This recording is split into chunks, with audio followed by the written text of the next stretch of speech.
2025 SLST 9, 10, 11, 12 new update রয়েছে এই ভিডিওটা মন দিয়ে দেখো, আশা করি অনেক প্রশ্নের উত্তর পেয়ে যাবে। এই মুহূর্তে গুরুত্বপূর্ণ আপডেট হলো স্কুল কাউন্সেলিং নিয়ে নতুন তথ্য আমি তোমাদের এই ভিডিওতে দেবো।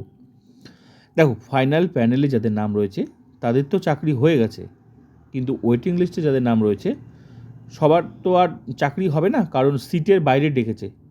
তো 100টা সিট তার বাইরে ডেকেছে, মানে 160 জনকে ডেকেছে। এবার যতজনকে ইন্টারভিউতে ডেকেছিল তাদের তো নাম তো রাখতে হবে, কারো নাম যারা সিটের মধ্যে ছিল তাদের নাম আছে ফাইনাল প্যানেলে। এবার যারা মনে করো সিটের বাইরে আছে তাদের নাম রেখেছে ওয়েটিং লিস্টে। এবার বিষয় হলো, এর মধ্যেও অনেক গল্প আছে। মানে ওয়েটিং লিস্ট থেকে যে চাকরিগুলো বিভিন্ন কারণে হবে। সবার প্রথমে ফাইনাল প্যানেলে হচ্ছে যাদের নাম রয়েছে তাদের আগে কাউন্সেলিং হবে, এটাকে বলছে ফার্স্ট কাউন্সেলিং। আর সেকেন্ড কাউন্সেলিং হচ্ছে মানে ওয়েটিং লিস্ট থেকে যখন কাউন্সেলিং শুরু হবে সেটাকে বলা হয় সেকেন্ড কাউন্সেলিং। তারপরেও যদি আরও কাউন্সেলিং হয় সেটা থার্ড, তারপরে যদি আরও কাউন্সেলিং হয় সেটা ফোর্থ, তারপরে যদি আরও কাউন্সেলিং হয় সেটা ফিফথ, এইভাবে 6, 7, 8 চলতে থাকবে যতক্ষণ না সিটগুলো পূরণ হয় সেই সাবজেক্টে সেই ক্যাটাগরিতে, যতক্ষণ না পূরণ হয় এইভাবে তোমার ধাপে ধাপে কাউন্সেলিং হতে থাকবে। ক্লিয়ার?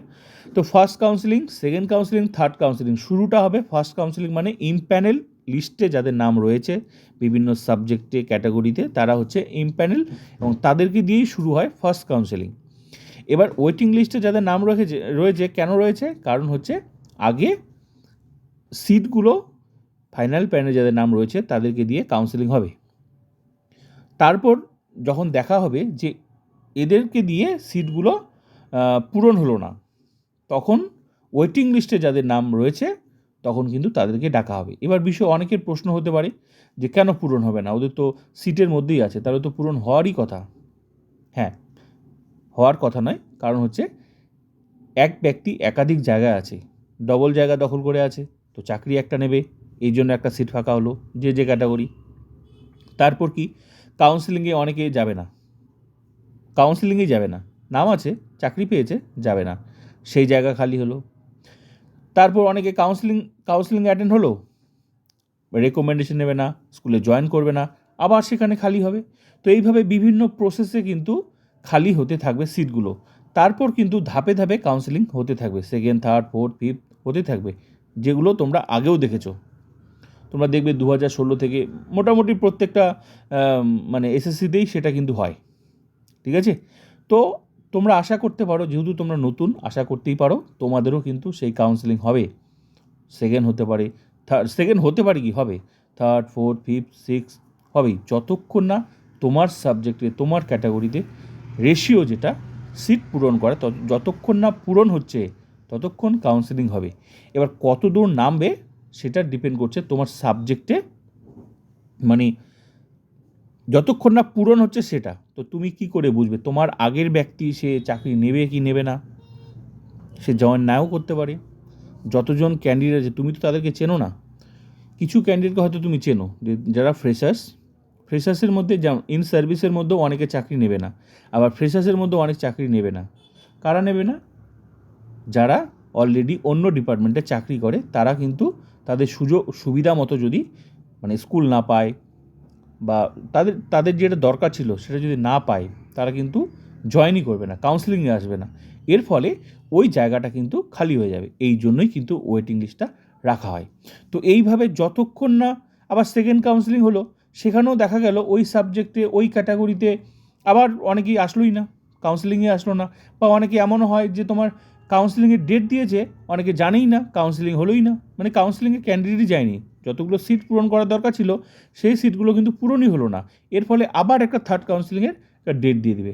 তখন আবার যারা ওই দেখে যাবে, যাদের ওয়েটিং লিস্টে নাম রয়েছে যারা যাবে, তারা আবার ওর মধ্যে যদি থাকে ওদেরকে দিয়ে যদি পূরণ হয়ে যায় তাহলে হয়ে গেল, সিট পূরণ হয়ে গেল, মানে ওখানেই কিন্তু ওয়েটিং লিস্ট থেকে ব্লক হয়ে গেল। এবার বিষয় হলো ইডাব্লিউএস নিয়ে। এইভাবে আমি তোমাদের বলছি, সেটা মেল ফিমেল হোক বা ফিমেল হোক, বিভিন্ন ক্যাটাগরি হোক, যতক্ষণ না তোমার সাবজেক্টে পূরণ হবে ততক্ষণ কিন্তু কাউন্সেলিং হতে থাকবে, চিন্তার কোনো কারণ নেই।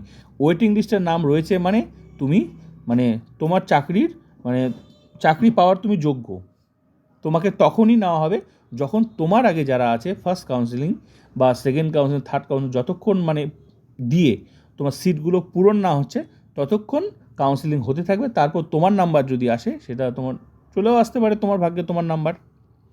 এবার অনেকের প্রশ্ন হলো যে ওয়েটিং লিস্ট কবে থেকে কাউন্সেলিং শুরু হবে। ওয়েটিং লিস্ট কবে থেকে, ওয়েটিং লিস্টের ডেটটা তখনই ফিক্সড হবে যখন তোমার সাবজেক্টে ফার্স্ট কাউন্সেলিং দিয়ে পূরণ হয়েছে কি না, তখনই তুমি বুঝতে পারবে কবে থেকে শুরু হবে। তো কাউন্সেলিং তো শুরুই হলো না, ঠিক আছে।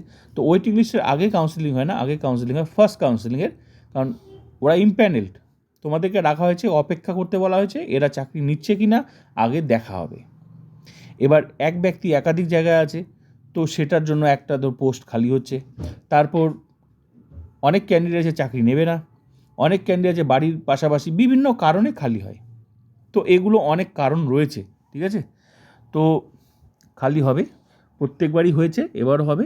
এবার সবচেয়ে ইম্পর্টেন্ট যেটা হচ্ছে ইডাব্লিউএস নিয়ে আমি কিছু কথা বলতে চাই। দেখো, ইডাব্লিউএস নিয়ে অনেকেই টেনশনে আছে যে আমাদের চাকরি হবে কি না। সিট আছে, যদি সিট থেকে থাকে তোমার চাকরি হবে, যদি সিট থেকে থাকে। তারপরও কিছু প্রশ্ন রয়েছে যে ইডাব্লিউএসের যেগুলো বেশি সিট আছে, ক্যান্ডিডেট নেই, সেগুলো কি হবে। এটা কিন্তু অনেকের প্রশ্ন যে ইডাব্লিউএসের যেগুলো বেশি সিট রয়েছে সেটা কি হবে। নিয়ম রয়েছে ইডাব্লিউএসের যে সিটগুলো, নিয়ম রয়েছে যে যদি ক্যান্ডিডেট না পাওয়া যায় তাহলে সেই সিটগুলো জেনারেলে কনভার্ট হতে পারে, হওয়ার নিয়ম রয়েছে। কিন্তু এটা এই মুহূর্তে এসএসসি মানবে কি না সেটা কিন্তু প্রশ্নবোধক চিহ্ন রয়েছে, এখানে সেই বিষয়টা মানবে কি না। আমি যতদূর জানি একটা নিয়ম রয়েছে যে যদি সিট ক্যান্ডিডেটকে না পাওয়া যায়, সিট পড়ে থাকলো ইডাব্লিউএসের, সেই সিটগুলো জেনারেলে কনভার্ট হতে পারে। এমনকি এটাও শোনা যাচ্ছে যে অনেক ক্যান্ডিডেট নাকি তোমার এই বিষয়টা নিয়ে একটা ডেপুটেশন দেবে নাকি, শোনা যাচ্ছে, যাতে ইডাব্লিউএসের যে সমস্ত সিটগুলো ফাঁকা রয়েছে সেই সিটগুলো জেনারেলকে দেওয়া যায় কি না, দিলে জেনারেল ক্যান্ডিডেট যারা ওয়েটিং লিস্টে আছে তাদের চাকরি হবে। এটা কিন্তু শোনা যাচ্ছে, দেবে কি দেবে না কতটা সত্যি দেখা যাক ভবিষ্যতে। কিন্তু নিয়ম রয়েছে ইডাব্লিউএসের সিটগুলো জেনারেলে কনভার্ট হতে পারে যদি এসএসসি মনে করে, কারণ এটা কিন্তু এসএসসি নিয়োগ করেছে, ঠিক আছে। এখন এসএসসি সেই নিয়মটা অ্যাপ্লাই করবে কি করবে না সেটা এসএসসির নিজস্ব ব্যাপার। তো শোনা যাচ্ছে কিছু সংগঠন নাকি এই বিষয়টা নিয়ে ডেপুটেশন দিতে পারে। তো দেখা যাক ভবিষ্যতে কী কথা বলে, ঠিক আছে। তো এই হলো নতুন তথ্য। আর যারা ওই ফিমেল ওয়েটিং লিস্টে নাম আছে তারা অনেকেই মেসেজ করে, বলছে যে চাকরি হবে কি না। দেখো, দেখবে তোমাদের ডবল জায়গায় যা ফাইনাল প্যানের নাম রয়েছে, দেখবে ডবল জায়গার নাম রয়েছে। তো যখন কাউন্সেলিং হবে তখন কিন্তু তো একটা জায়গা থেকে নেবে, তো আরেকটা জায়গা সিট খালি হবে। তো যে জায়গা থেকে খালি হবে তার মানে ওর সিটটা তো ওই ফাঁকা হবে না।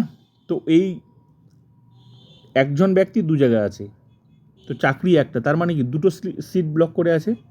তো যখন একটা চাকরি নিয়ে নেবে, ক্যান্ডিডেট তো একটাই, তো আরেকটা সিট খালি হয়ে গেল, তার মানে ওই সিটটা ওয়েটিং লিস্ট থেকে আসবে, ঠিক আছে। তার মধ্যেও আবার গল্প আছে, যাদের নাম রয়েছে তারা যে সবাই আবার চাকরি নেবে এটাও কিন্তু ঠিক নয়। এখানে কিন্তু অনেক ধরনের ক্যান্ডিডেট আছে, তো সবাই যদি চাকরি না নেয় তাহলে সেই জায়গার থেকে আবার ওয়েটিং লিস্ট থেকে আসবে। তো বিভিন্ন কারণে ওয়েটিং থেকে কাউন্সেলিং হয়, আশা করি তোমরা বুঝতে পারবে সময় আসলে। কিন্তু হ্যাঁ, সিট যতক্ষণ না পূরণ হবে ততক্ষণ কিন্তু কাউন্সেলিং হবে, সেটা second, third, fourth, fifth, six হতেই পারে।